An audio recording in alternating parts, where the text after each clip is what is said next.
مدد کر رہے ہیں، تو ایسے لوگوں کے خلاف سخت کارروائی ہونی چاہیے، جبکہ وہاں صاف نظر آ رہا ہے کہ مرنے والوں میں مسلمان بھی ہیں، جان بچائی، مسلمانوں نے اپنی جان دے کر لوگوں کی جان بچائی۔ وہاں 2000 سے زیادہ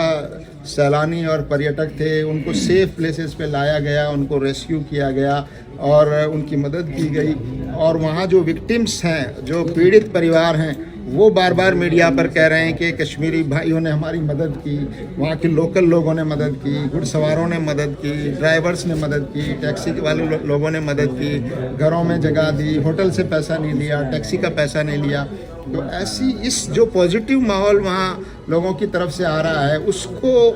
نہ دکھا کر اور ایکتا کی بات کو نہ دکھا کر آپ بانٹنے کا ایجنڈا کچھ لوگ آگے بڑھا رہے ہیں، اور راجنیتک طور پر اس کا فائدہ اٹھانے کی کچھ لوگ کوشش کر رہے ہیں۔ ابھی میں پونا سے آ رہا ہوں، وہاں پر 2 لوگوں کی موت ہوئی ہے، تو میں وہاں ان میں سے ایک فیملی کے گھر پر خود جا کر آیا، ان کی پتنی سے مل کر آیا جن کو مار دیا گیا، ان کی بیٹی سے مل کر آیا، اور پورے گھر کے لوگوں کے ساتھ بیٹھ کر بات ہوئی۔ تو انہوں نے جس طرح سے کشمیری مسلمانوں کی، لوکل مسلمانوں کی جو تعریف کی ہے، اس کو